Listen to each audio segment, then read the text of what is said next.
هنا صوت المنتدى. صوت المنتدى بث إذاعي يأتيكم يومي الأربعاء والسبت من كل أسبوع، وفي الأوقات من 8 إلى 9 مساء أيام الأربعاء، ومن 9 إلى 10 مساء أيام السبت بتوقيت إريتريا. صوت المنتدى على الموجة القصيرة 15245 كيلو هرتز أو 19 متر باند. صوت المنتدى على مدى 24 ساعة في القمر الصناعي النايلسات ب8 درجات غربا، وعلى تردد 11678 للاستقطاب الرأسي. صوت المنتدى إعلام مستقل وحوار وطني بناء. صوت المنتدى.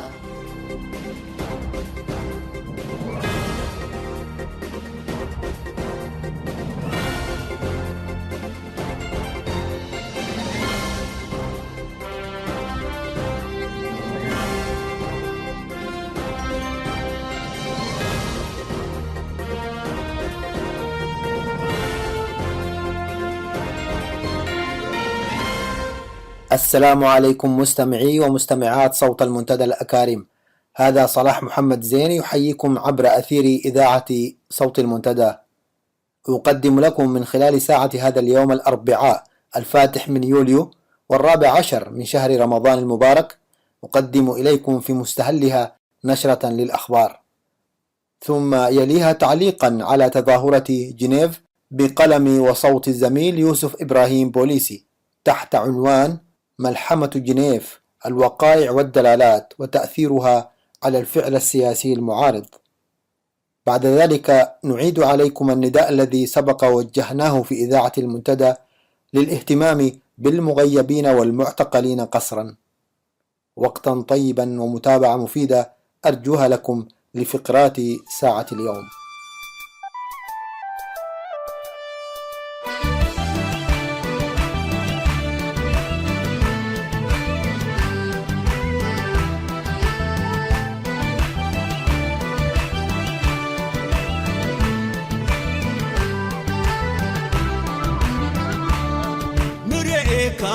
تم وبسمعك تم مرئيك تم وبسمعك تم من تتهاجى أبوك إنكم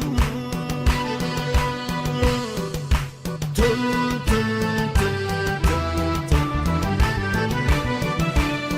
زمن أكوي علينا وفتح أنا بوحكم وعبايت اللي هو تتأزم وعبايت اللي هو تتأزم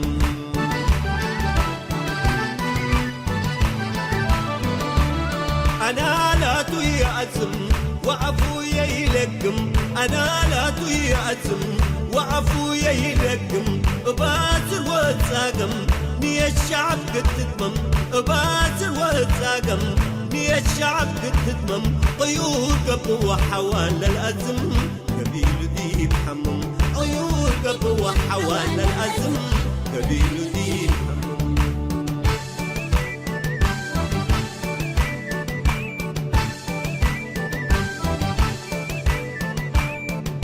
حرب دي بحرب كفينا كفينا ينقب بتجارب الحرب دي بحرب كفينا كفينا ينقب بتجارب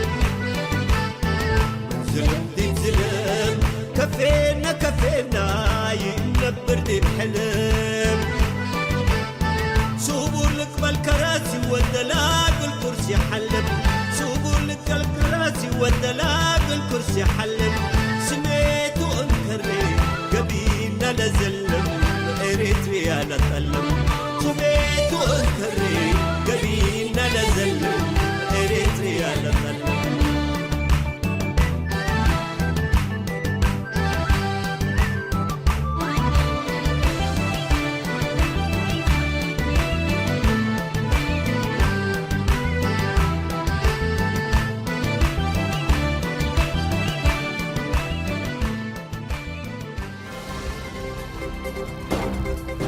صوت المنتدى.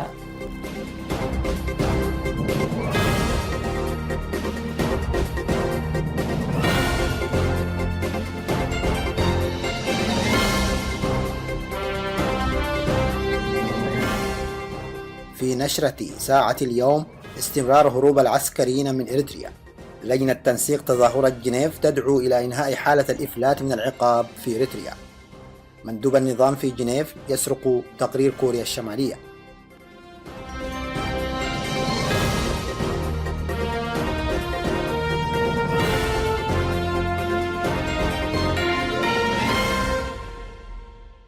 إلى تفاصيل النشرة. تقوم الأجهزة الأمنية التابعة للنظام القمعي بتمشيط مناطق التماس مع الدول المجاورة بحثا عن 3 فنيين من القوة الجوية الإريترية و2 من قادة السرايا التابعة للدفاع الجوي فروا من النظام يوم 25 من يونيو الجاري. وأفادت مصادرنا بأن الفنيين ومن بينهم امرأة إضافة للقائدين العسكريين قد وصلوا إلى مكان آمن. ويذكر أن عدد المنشقين من أفراد القوة الجوية الإريترية منذ نهاية العام الفائت حتى الآن بلغ 22 فردا، مما يؤكد مدى العزلة التي يعاني منها النظام في الوقت الحالي سواء من العسكريين أو من عامة الشعب. وحسب العديد من المراقبين للشأن الإريتري تعاني الوحدات العسكرية التابعة لقوات الدفاع الإريترية من قلة أفرادها، مما سيؤدي إلى تخلخل في مراكز القوى التي يعتمد عليها النظام وسقوطه في أسرع وقت. وفي شأن ذي صلة بالهروب وأسبابه، شنت سلطات الاستبداد يوم الاثنين الماضي 29 من يونيو الجاري في كل من مدينتي أسمرة وجندة حملة تجنيد إجباري بدهم المنازل والتوقيف في الطرقات. وقد جرت في مدينة جندة اشتباكات بين الموقوفين والوحدة العسكرية التي قامت بحملة التجنيد بعد أن اكتشف المواطنون مشاركة أفراد من مسلحي المعارضة الإثيوبية المعروفة بدمحيت في عمليات الدهم والتوقيف، والتي استخدمت القوة خلالها العنف المفرط لإخضاع وإخماد ثورة الرفض التي قوبلت بها الحملة. هذا وقد تمكن عسكر النظام ودمحيت من جمع عدد كبير من المواطنين بما فيهم جرح الاشتباكات دون إجراء أي إسعافات أولية. تمكنوا بقوة السلاح من جمعهم في مكان ما من المدينة ريثما يتم نقلهم إلى معسكرة التجنيد التي انتشرت في عرض البلاد وطولها.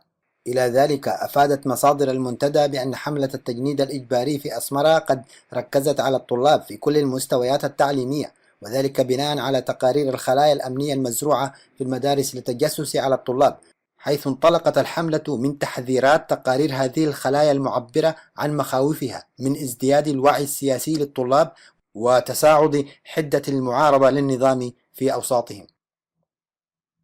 أقدمت إدارات الأحياء في الإقليم الأوسط على الاستيلاء على عقارات مملوكة لبعض الإريتريين المعارضين وبعض من عقارات الإريتريين من أصول يمنية وإثيوبية وإيطالية، وحولت جزءا من تلك العقارات إلى مكاتب لإدارات الأحياء. الجدير بالذكر أن من بين هذه العقارات المؤممة دون إعلان كانت لديها صفات تجارية أو خدمية مثل الفنادق وغيرها. فقد احتلت إدارة وسط أسمرة مباني فندق البحر الأحمر الواقع ناحية ميدان الفاتح من سبتمبر، وأجبرت وكلاء مالكيه على إجلاء العقار الذي تم تحويله إلى مكاتب خاصة بإدارات الأحياء الوسطى، كما قامت إدارات أخرى في مختلف أنحاء العاصمة بخطوات مماثلة. ارتفعت أسعار المولدات الكهربائية الخاصة في ظل استمرار قطوعات الكهرباء في معظم أنحاء البلاد، حيث استغلت شركة البحر الأحمر الواجهة الاقتصادية للهجدف الوضع وعملت على استيراد كميات وافرة منها بمختلف الأحجام. ومع ارتفاع الأسعار ارتفع أيضا معدل الضجيج الناتج من تلك الآلات التي شكلت حلولا مؤقتة للقادرين. إلى ذلك تسببت قطاعات الكهرباء والمد المتأرجح والمفاجئ للتيار الذي يستمر لدقائق ثم يعاود الانقطاع تسبب في إتلاف كميات مهولة من الأجهزة الكهربائية المنزلية وغيرها من المكاتب والوزارات الحكومية. ويذكر أنه في وزارة الإعلام وحدها كان حجم الخسارة قد فاق التصور، حيث محيت من أجهزة الحاسوب وشبكة المعلومات الداخلية في وزارة الإعلام المعلومات والبرامج الإذاعية والتلفزيونية والصور الثابتة وكل إرشيف المطبوعات عن فترة 6 أشهر الماضية. نظم اللاجئون الإريتريون إلى إثيوبيا يوم الجمعة الماضية 26 من يونيو الجاري تظاهرة عارمة أمام مقر الاتحاد الإفريقي بأديس أبابا نددت بالنظام الديكتاتوري الاستبدادي في إريتريا. وسلم المتظاهرون رسالة إلى رئاسة مفوضية الاتحاد الإفريقي تدعوها إلى إدانة نظام أسمرة الذي يمارس سياسة القمع والقتل لأبناء الشعب الإريتري. وشارك في هذه التظاهرة التي تزامنت مع التي جرت في جنيف أكثر من 3000 لاجئ إريتري من مختلف معسكرات اللجوء في إثيوبيا، والبالغ عددهم أكثر من 130,000، حيث خاطبهم الدبلوماسي الإريتري محمد إدريس جاويج الذي كان يمثل النظام في الاتحاد الأفريقي وانشق عنه قبل بضع أسابيع. هذا وقد اعتبر المراقبون التظاهرة التي نظمها اللاجئون الإريتريون أمام مقر الاتحاد الأفريقي الأولى من نوعها، وأنها تطور إيجابي، وقالوا إنها تلفت أنظار الاتحاد الأفريقي تجاه معاناة الشعب الإريتري الذي يتعرض لقمع ممنهج في الداخل أمام تجاهل والصمت المحيط العربي والإفريقي. بعثت لجنة تنسيق مظاهرة 26 من يونيو برسالة إلى مجلس حقوق الإنسان المنعقد في دورته 29 بمدينة جنيف، مؤكدة دعم الجماهير التي احتشدت يوم الجمعة الماضية للتقرير الذي تقدمت به لجنة التحقيق حول انتهاكات حقوق الإنسان في إريتريا. وعبرت الرسالة عن بالغ قلق المتظاهرين مما ورد في حيثيات التقرير حول حدوث انتهاكات ترقى إلى جرائم ضد الإنسانية، وعن سرور المتظاهرين بإيلاء المجتمع الدولي أهمية قصوى لمسألة حقوق الإنسان، مطالبة في نفس الوقت باتخاذ التدابير الحاسمة بشكل عاجل لإنهاء حالة الإفلات من العقاب التي يتمتع بها المجرمون في أجهزة النظام القمعي في إريتريا، وذلك لتجنيب شعبنا مزيدا من المعاناة الإنسانية.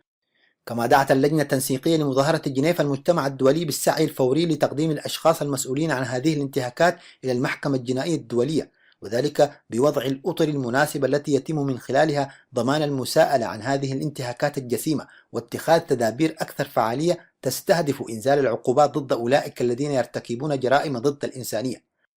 وحثت مجلس حقوق الإنسان تجديد تفويض لجنة التحقيق بقية متابعة المعلومات التي وردت في التقرير الذي تقدمت به إلى المجلس، فضلا عن مطالبتها بتجديد ولاية المقرر الخاص لحقوق الإنسان السيدة شيلا كيثاروس. وطالبت اللجنة المجلس بإيلاء الاهتمام الكافي لأزمة اللاجئين الإريتريين من خلال تقديم المشورة للبلدان التي يتوافدون إليها وتوفير الحماية القانونية المناسبة لجميع طالبي اللجوء. هذا وقد ساق مجلس حقوق الإنسان خلال دورته الحالية مسودة قرارات من بينها تمديد ولاية المقرر الخاص لحقوق الإنسان ولجنة التحقيق حول انتهاكات حقوق الإنسان في إريتريا، والتي كانت تقدمت بها البعثة الدبلوماسية لدولة جيبوتي لدى المجلس، ووجدت حسب العديد من المراقبين قبولا كبيرا أثناء المداولات، ومن المتوقع أن يصادق عليها المجلس بالإجماع. تتداول أروقة مجلس حقوق الإنسان المنعقد في دورته 29 فضيحة جديدة لممثلي نظام الطاقية أفورقي في جنيف، وهي سرقة تقرير كوريا الشمالية وتقديمه في 19 من يونيو إلى مجلس حقوق الإنسان باعتباره تقرير إريتريا على لسان تسفا ميكائيل جراهتو، مع تعديل بعض الكلمات ونسيان حذف اسم جمهورية كوريا الديمقراطية من الصفحة الثالثة في التقرير. وأفادت مصادر وثيقة الصلة بالمجلس أن كوريا الشمالية تقدمت بشكوى لمجلس حقوق الإنسان متهمة حكومة إريتريا بسرقة تقريرها. وسنوافيكم بتفاصيل أوفى حول هذا الشأن في برامجنا القادمة. نهاية النشر.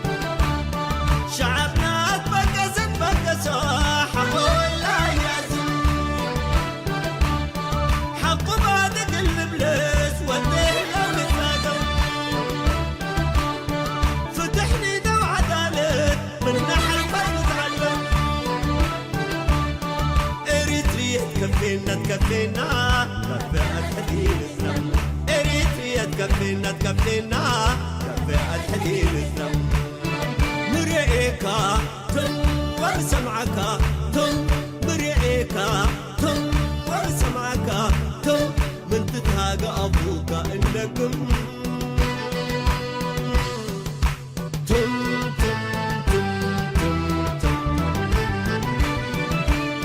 زمن أكوي علينا وفتح أنا بوحكم وعبايد اللي يهو إيتت أزم وعبايد اللي يهو إيتت أزم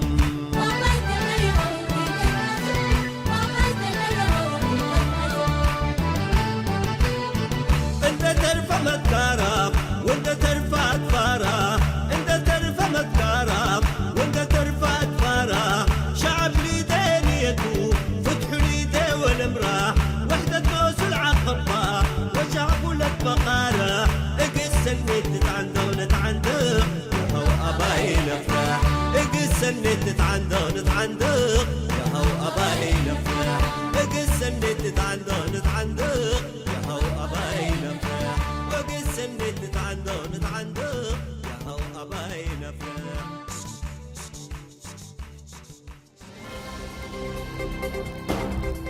صوت المنتدى.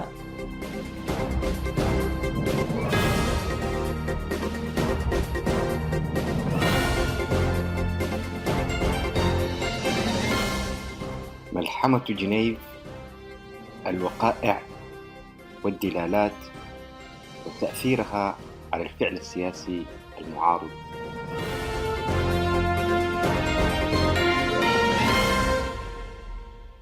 قد يقال الكثير عن هذه الملحمة التي سطرها أبناء شعبنا في المهجر بتاريخ 26 من يونيو، إلا أن مجمل ما يمكن أن يستخلصه المرء من عبر هو أن هناك وعياً جديداً بدأ يتشكل في وسط المقاومة الإريترية بمختلف مشاربها وآلياتها، ويتمثل ذلك في الرسالة الواضحة التي بعثت بها هذه الملحمة، ألا وهي أن العمل الانفرادي لا يحقق الآمال بل يقضي على أحلامنا في التخلص من الطغيان والاستبداد، وأن الوحدة الوطنية كمطلب شعبي بد لا يمكن أن نحيد عنه في كل مراحل نضالنا، فبالوحدة حققنا الكثير من المكتسبات في الماضي، وبغيابها وأدناها في فترات ما بعد الاستقلال. ملحمة جنيف جاءت في وقتها، وكانت بمثابة استفتاء أعاد الآمال لنا ولأهدافنا في تحقيق الديمقراطية والعدالة وصون حقوق شعبنا في الحرية والانعتاق، وبالتالي تحقيق الرفاهية والنماء التي ضحى من أجلها شعبنا، باعتبار أن الاستقلال في حد ذاته لم يكن غاية، وإنما كان وسيلة لتمتع شعبنا بجميع الحريات. لا أود أن أتحدث عن النظام الاستبدادي الذي سرق مكتسبات ثورة شعبنا، لأن ما قيل عن النظام طوال الفترات الماضية ومحاولات تعريته لم تعد ذات جدوى في هذه المرحلة، بحكم أنه هو الذي يقوم بتعرية نفسه بنفسه، وبذا يكون قد اختصر الكثير من الجهود على قوى المعارضة التي ينبغي عليها استغلال مخرجات ملحمة جنيف أيما استغلال، حيث عليها في أسوأ الأحوال الاتفاق على خارطة طريق بعيدا عن تأثير الخارج، ولفظ كل الانتهازيين الذين يعتاشون على حساب العمل المعارض، وترسيخ مفاهيم الوحدة واحترام الرأي الآخر والتعايش السلمي، فضلا عن ضرورة الابتعاد عن المسائل الانصرافية. ملحمة جنيف أكدت ترابط الخارج مع الداخل، حيث جسدت مدى تقمص أبناء شعبنا الأوفياء بالمهجر لهموم ومعاناة شعبهم بالداخل، وهو حافز للحراك المقاوم للنظام بالداخل لتجويد نشاطه وتفعيل خلاياه الخامدة، والتي تنتظر مثل هذه الملاحم في سبيل الحفاظ على الكيان الوطني. وبالتالي تعني هذه الملحمة ظهور عنصر مهم في العمل المعارض بشقيه الخارجي والداخلي، ألا وهو عنصر توحد الرؤى والعمل على تحقيقها، والتي تعني القضاء على النظام الاستبدادي وفق أسس سليمة تضع الهم الوطني ضمن أولوياتها الأساسية. ونقطة مهمة أخرى ينبغي عليها أي قوى المعارضة، سواء كانت تنظيمات أو منظمات مجتمع مدني أو جمعيات فئوية، الاهتمام بها هي تقييم العلاقة مع إثيوبيا، وبالتالي وضع أسس صحيحة للعلاقة مع هذه الجارة الشقيقة والهامة، أي تصحيح مسار هذه العلاقات بحيث تصان فيها استقلالية قرارنا دون تدخل من أحد أو إملاءات أو انتظار ما يطلبه أو ما يقدمه الآخر. بالعودة إلى ملحمة جنيف، يتحتم علينا سرد ما سبقتها من أحداث ووقائع، وذلك تعميما للفائدة وتوثيقا لهذا الحدث الجلل الذي يعتبر من قبل الكثير من النشطاء والسياسيين نقلة نوعية في العمل الإريتري المقاوم. أثناء مظاهرة 26 التي سطر فيها أبناء إريتريا الأوفياء ملحمة جنيف التاريخية، انعقدت في نفس تلك اللحظة جلسات مداولات سفراء الدول الأعضاء في مجلس حقوق الإنسان الأممي حول التوصيات التي تقدمت بها لجنة تقصي الحقائق، والتي حضرها نشطاء إريتريون وتابعوها عن كسب في غياب يبدو أنه متعمد لممثل النظام لحالة الإحباط التي يعاني منها، حيث أكدت المداولات توافق الأعضاء حول محتواها، وأن تمريرها حسب النشطاء الإريتريين خلال انعقاد المجلس في الأيام المقبلة، وبالتحديد يوم الجمعة القادم، في شكل قرارات باتت مسألة مفروغ منها. وللتذكير يمكننا أن نذكر أهم التوصيات التي تقدمت بها لجنة تقصي الحقائق تعميما للفائدة. أولا، بما أن الانتهاكات في إريتريا تتم بطريقة ممنهجة وفي بيئة تنعدم فيها آليات قانونية، طالبت اللجنة بتطبيق دستور عام 1997 متجاهلة دستور النظام الذي وعد به الطاقية السياسي في عام 2014. 2. إطلاق سراح السجناء والمعتقلين. 3. إنهاء الخدمة الوطنية المفتوحة الأجل. 4. إنهاء ممارسة التعذيب في السجون والمعتقلات. 5. احترام حرية التعبير والحركة والمعتقد وغيرها من الحريات العامة. يوم 24 قدم السيد مايك سميث رئيس لجنة تقصي الحقائق حول حقوق الإنسان تقرير اللجنة أكد فيه على انتهاكات جسيمة وواسعة الانتشار وممنهجة لحقوق الإنسان، ووصفها بأنها نادرة الحدوث في أي مكان بالعالم، مما ينبغي عدم الاستمرار في تجاهله من قبل المجتمع الدولي. الموضوع الآخر الذي برز لحد كبير وأخذ حيزا كبيرا من اهتمام الحضور هو تأكيده على أن بعض الانتهاكات التي تمارس في إريتريا ربما ترتقي لجرائم ضد الإنسانية، وذكر من ضمنها التعذيب والقتل خارج الأطر القانونية، وكذا الأعمال الشاقة التي تمارس باسم الخدمة الوطنية، وطالب المجلس باتخاذ الإجراءات الكفيلة لضمان احتمال التحقيق والتأكد من حدوث جرائم ضد الإنسانية، وهو ما يعني خلق آليات جديدة وفق صلاحيات إلزامية بغية التحقق من حدوثها. أكدت الدول الأعضاء التي خاطبت المجلس يوم 24 عن انزعاجها العميق بما ورد في التقرير حول انتهاكات ترقى إلى جرائم ضد الإنسانية، وطالبت جميعها عدا ممثل الصين الذي تقدم بخطاب مائع بإجراءات التحقيق اللازمة للتأكد منها، وأعلنت تضامنها مع أعضاء اللجنة الذين تعرضوا إلى تهديدات من مؤيدي النظام، وهو موضوع جاري التحقيق فيه من قبل الشرطة السويسرية، كما طالبت النظام بالتعاون مع اللجنة وتطبيق قرارات المجلس وتوصياته.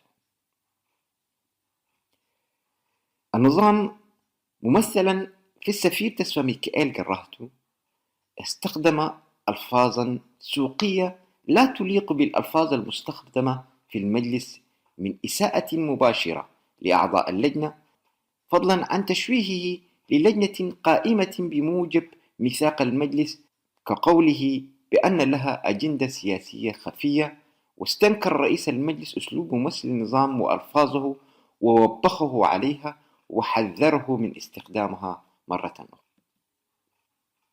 في 24 أيضا خاطب المجلس نشطاء المنظمات الحقوقية الإريترية الذين شاركوا في الدورة منذ بداية انعقادها، وهم السيد سليمان حسين ممثل منظمة سدري، السيدة إيسا جروم من المنظمة الإريترية المهتمة بحقوق الإنسان، السيدة سلام كيداني من منظمة ريليز إريتريا، الذين عبروا عن تأييدهم للجنة وتقريرها، كما طالبوا بالمزيد من التحقيق فيما أورده رئيس اللجنة عن احتمال حدوث انتهاكات ترقى لجرائم ضد الإنسانية في إريتريا، وطالبوا باتخاذ الإجراءات التي تضمن تطبيق التوصيات المقدمة من اللجنة. في هذا السياق أدان السيد سليمان حسين في خطابه أمام المجلس التهديدات التي تعرض لها أعضاء اللجنة من قبل مؤيدي النظام، وقال إنها لا تختلف عن الجرائم والانتهاكات التي يقوم بها النظام في الداخل الوطني. كما خاطبت الدورة المقرر الخاص بحالة حقوق الإنسان في إريتريا السيدة شيلا كيثاروس بتقديم تقريرها الذي لم يختلف في مضمونه عن تقرير لجنة تقصي الحقائق، وبنفس الطريقة أكدت الدول الأعضاء عن تأييدها لها، معبرة في نفس الوقت عن انزعاجها بحالة حقوق الإنسان في إريتريا، وطالبت النظام بالسماح لها بزيارة البلاد للتحقق والوقوف على حالة الإنسان الإريتري في إريتريا.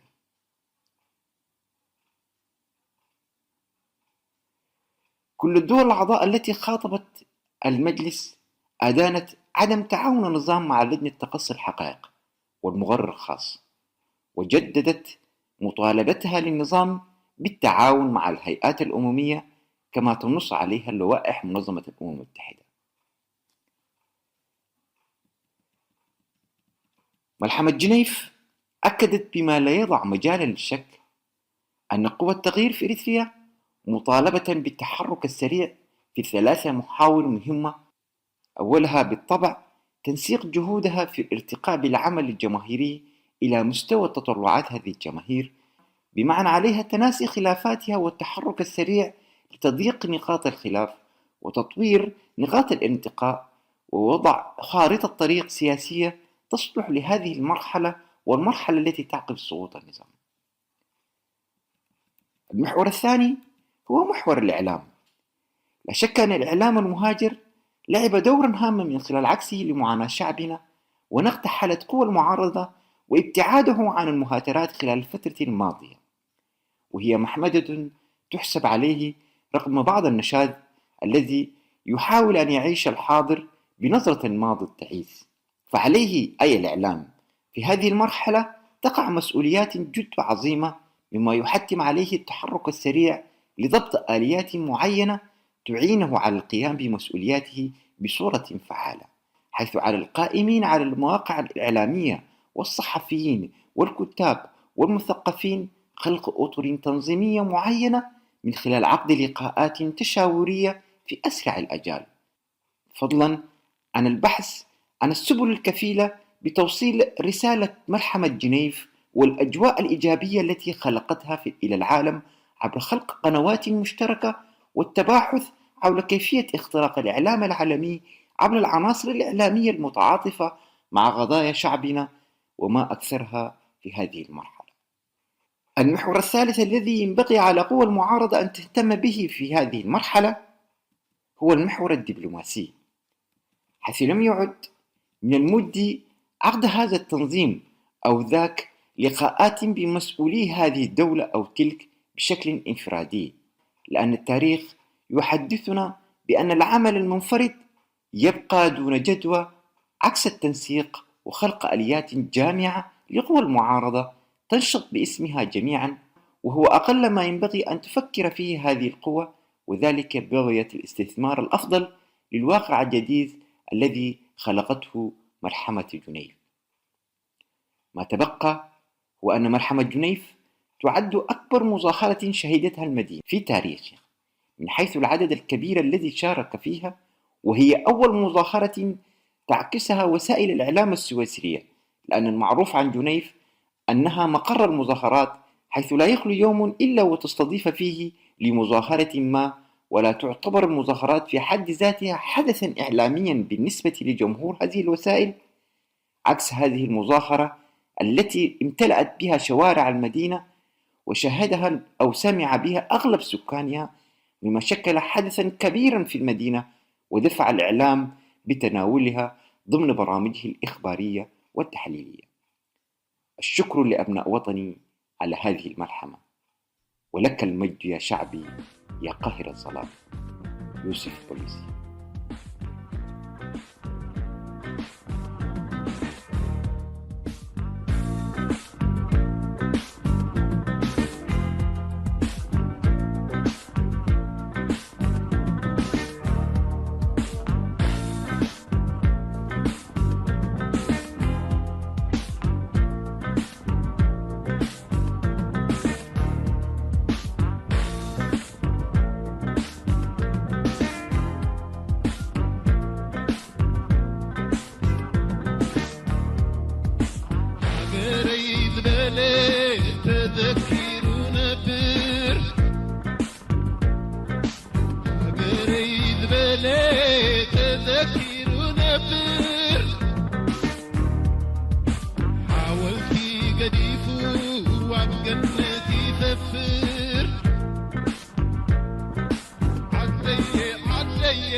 كلهم تمنزع كادني أي أخلدناني بلهم ودولو ما أتي بايبل ببرت أنصار بوبي فردي هو إريتراوي ذربا يسمعني عفراخ يترقص مثيل فأني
عدي شوقي تلملم قلبي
خوي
المباري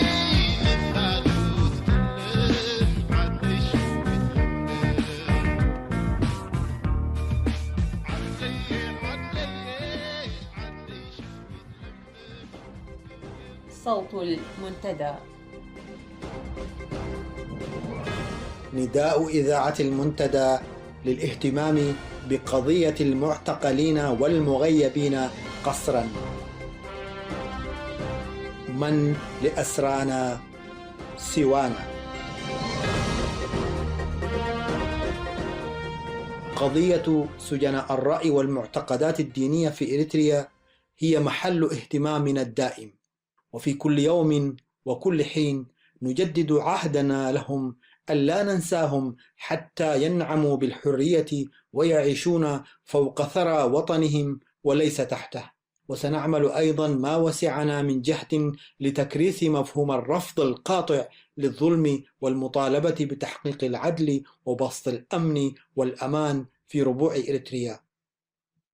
إن كان في إريتريا الكثير من الأشياء السيئة، إلا أن أكثر أوجه القبح فيها هي السجون والمعتقلات التي أصبحت أكثر من المستشفيات والمراكز الصحية مجتمعة، حيث توجد سجون خاصة بكل لواء عسكري، وأخرى في كل معسكر، وثالثة في أي بلدة، وغيرها في معظم المدن، بحيث أصبح من الصعب إحصاء كل السجون.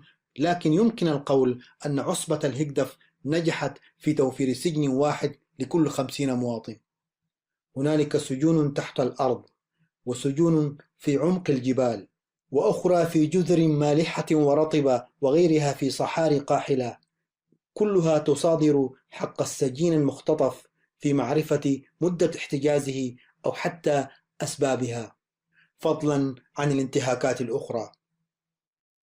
توجد سجون كبيرة في أسمرة ومندفرة وكرن وعصب وبارنتو وأدارسر وقدم عصب ودهلك ونقفة، يقبع فيها العشرات من السجناء، مورس ضدهم الاعتقال والحجز التعسفي، وغيبوا دون توفر أي دليل أو اشتباه بقيامهم بأي عمل يخالف القوانين، بل على العكس غالبا ما تكون عملية الاحتجاز مخالفة للقوانين، نابعة من تعسف لا يحكمه أي منطق.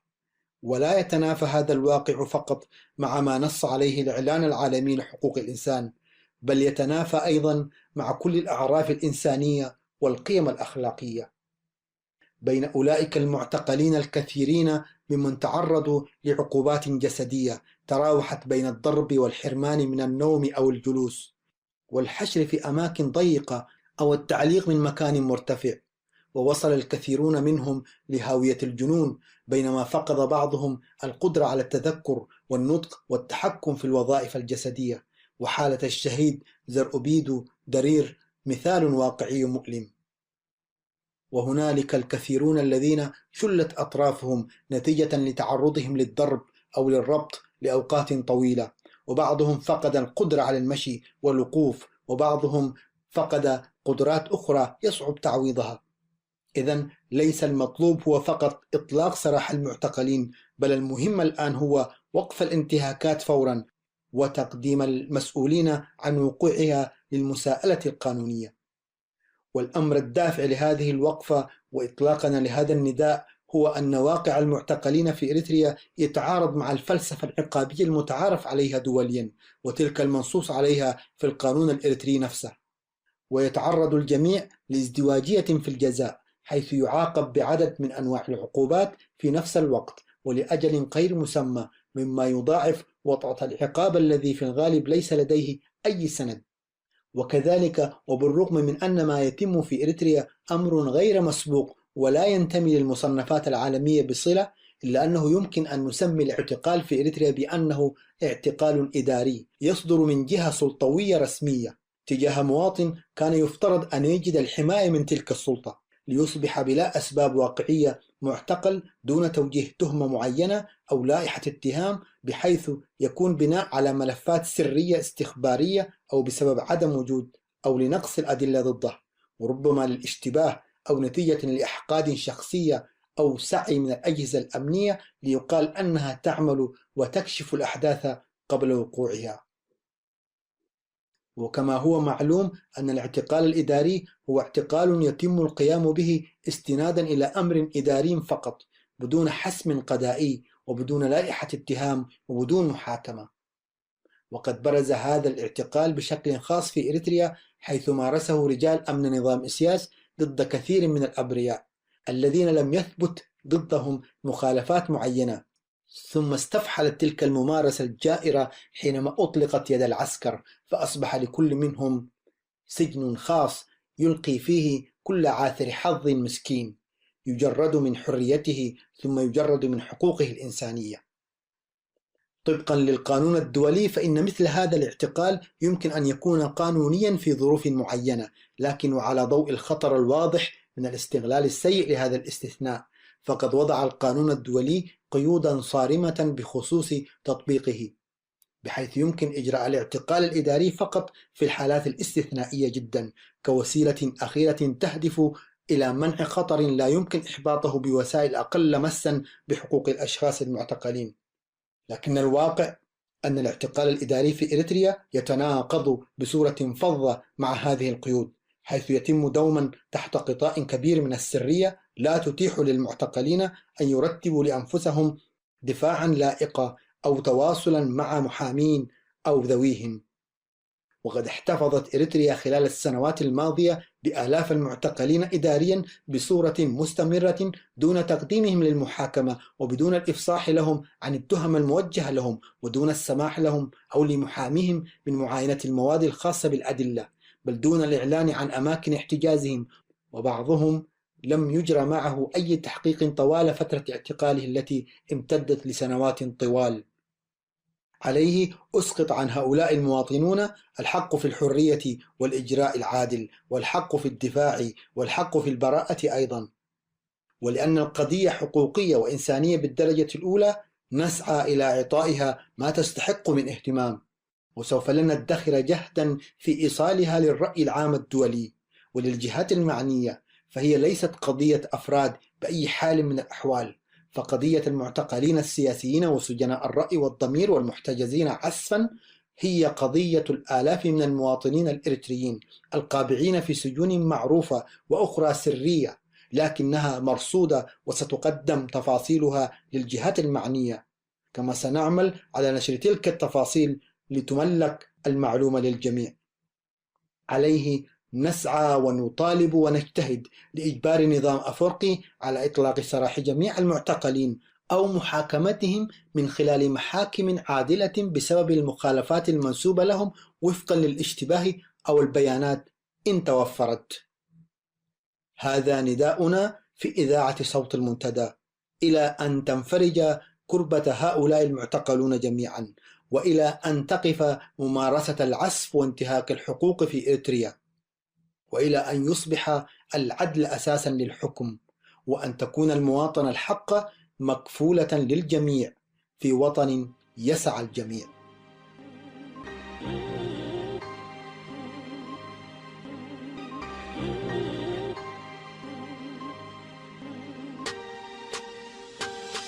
ارفع صوتك دامك حر انت في حياتك، لا تسكت عن حقك وتعيش مظلوم لين ما ماتك. هذه حقوقك اما انك تاخذها بالكفاح او انك تستسلم لهم وتصمد بالسلاح. في بلادي ظلم كره تعصب واحتلال، صمت وصمت قد يمد طغيانهم استمرار. اين الوحده؟ اين التعاون؟ اين الاخاء؟ ناضل وناصر بلادك من ظلم اسياس، حارب وقاوم ودافع عنها بلا ياس. رجع زمن اجدادك اللي استشهدوا وراحوا، دافع وتكلم بلسان الاسرى اللي استباحوا. مليون إريتري عايش مغترب وحالته مهان، دام الحكومة تعذبك كيف تنتظر منها امان؟ احنا في حرب دائمة داموا مع الحكم باقيين، لازم نعلي صوتنا ونبقى دايما متماسكين. أقول على تسمية الرئيس الدكتاتوري، هل أنتم هكذا؟ الحديث عن الموضوع هذا شيء، لكن أنا أعيش من أبسط الرؤساء، لا أحتاج أن أكون دكتاتور، لأن هذا الشعب لا يحتاج إلى دكتاتور، ولا يستقبل ولا يقبل بالدكتاتور يحكم، ولا يقبل بالدكتاتور. جماعة هالي كهبة تقاوم في بلادي، تسلب حقوق تسلب أموال وأصبحت تعادي. بلادي تنادي من يعيد الاستقلال، ومن يواسي شعبها ومن يفك الاحتلال. من يقودها قيادة صادقة بلا انتكاس، قيادة قائمة على المحبة بين الناس، قيادة تستعيد كل الأحلام والأماني وتشفي غير كل منا كان يعاني. بلادي تنادي من ينير دربها، من لديه لسان يدافع عن شعبها، من لديه سلاح يواجه به الأعداء، من يقاوم ويعلن دوما لها الفداء، من يحارب جماعة هدف الهالكة، جماعة تدعو للشر، جماعة فاسدة، جماعة أثارت في قلوبنا الغضب، فأصبح الشعب دوما يمارس العتب. نعم لدولة المساواة، ارحل يا إيساس، امبيني بالكي، امبيني بالكي، هو المدعي.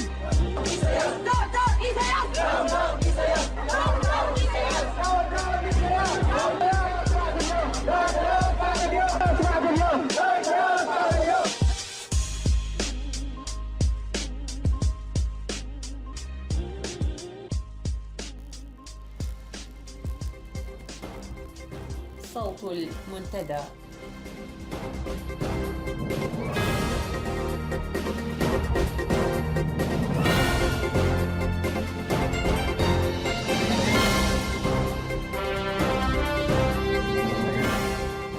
في نشرة ساعة اليوم: استمرار هروب العسكريين من إريتريا. لجنة تنسيق تظاهرة جنيف تدعو إلى إنهاء حالة الإفلات من العقاب في إريتريا. مندوب النظام في جنيف يسرق تقرير كوريا الشمالية.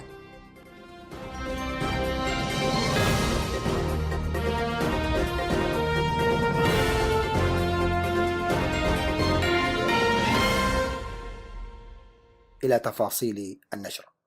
تقوم الأجهزة الأمنية التابعة للنظام القمعي بتمشيط مناطق التماس مع الدول المجاورة بحثا عن 3 فنيين من القوة الجوية الإريترية و2 من قادة السرايا التابعة للدفاع الجوي فروا من النظام يوم 25 من يونيو الجاري.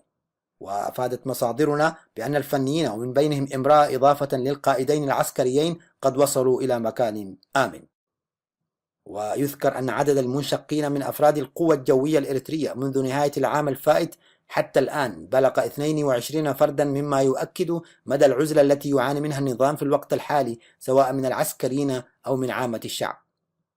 وحسب العديد من المراقبين للشأن الإريتري تعاني الوحدات العسكرية التابعة لقوات الدفاع الإريترية من قلة أفرادها، مما سيؤدي إلى تخلخل في مراكز القوى التي يعتمد عليها النظام وسقوطه في أسرع وقت. وفي شأن ذي صلة بالهروب وأسبابه، شنت سلطات الاستبداد يوم الاثنين الماضي 29 من يونيو الجاري في كل من مدينتي أسمرة وجندع حملة تجنيد إجباري بدهم المنازل والتوقيف في الطرقات. وقد جرت في مدينة جندع اشتباكات بين الموقوفين والوحدة العسكرية التي قامت بحملة التجنيد بعد أن اكتشف المواطنون مشاركة أفراد من مسلحي المعارضة الإثيوبية المعروفة بدمحيت في عمليات الدهم والتوقيف، والتي استخدمت القوة خلالها العنف المفرط لإخضاع وإخماد ثورة الرفض التي قوبلت بها الحملة. هذا وقد تمكن عسكر النظام ودمحيت من جمع عدد كبير من المواطنين بما فيهم جرحى الاشتباكات دون إجراء أي إسعافات أولية. تمكنوا بقوة السلاح من جمعهم في مكان ما من المدينة ريثما يتم نقلهم إلى معسكرة التجنيد التي انتشرت في عرض البلاد وطولها.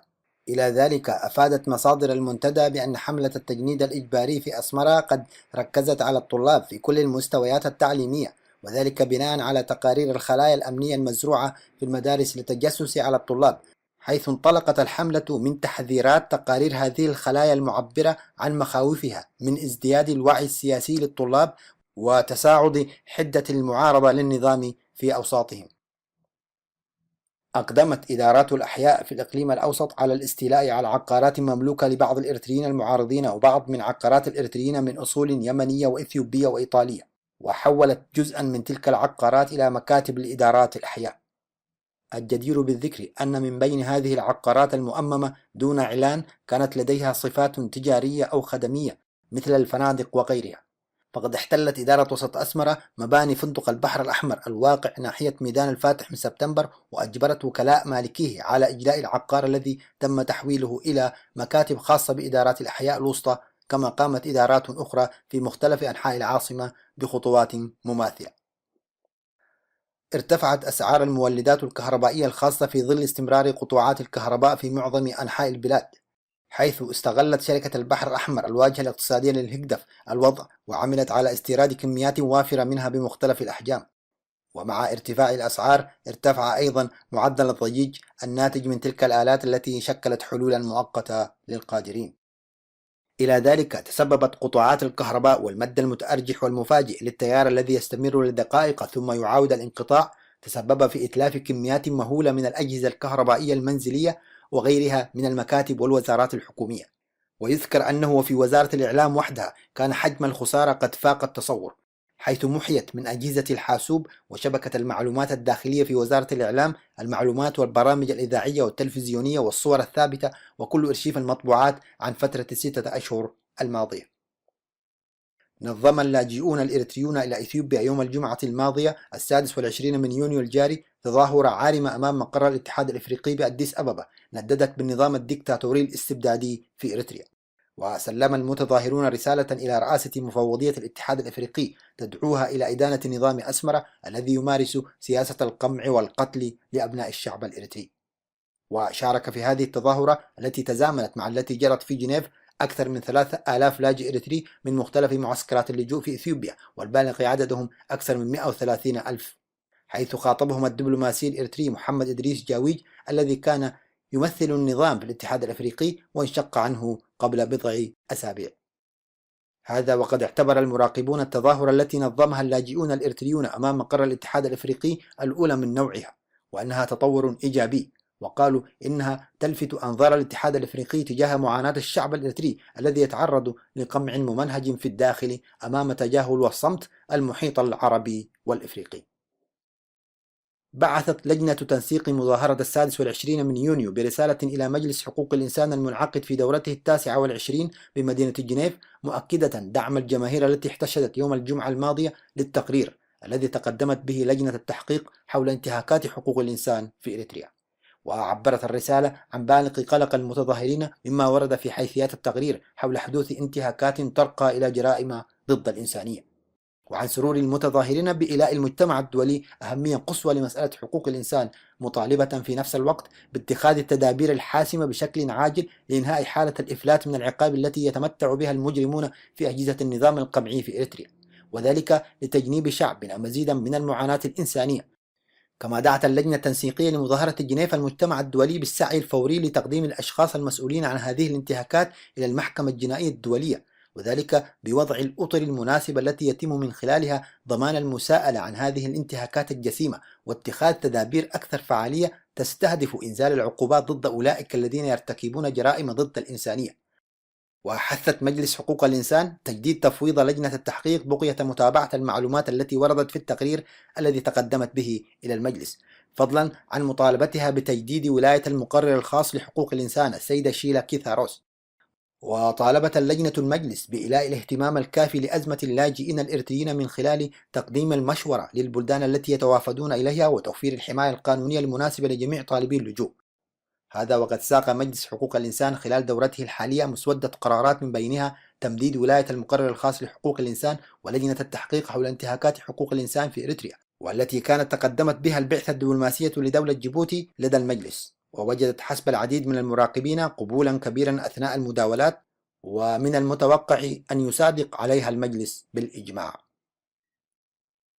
تتداول أروقة مجلس حقوق الإنسان المنعقد في دورته 29 فضيحة جديدة لممثلي نظام الطاقية أفورقي في جنيف، وهي سرقة تقرير كوريا الشمالية وتقديمه في 19 من يونيو إلى مجلس حقوق الإنسان باعتباره تقرير إريتريا على لسان تسفا ميكائيل جراهتو، مع تعديل بعض الكلمات ونسيان حذف اسم جمهورية كوريا الديمقراطية من الصفحة الثالثة في التقرير.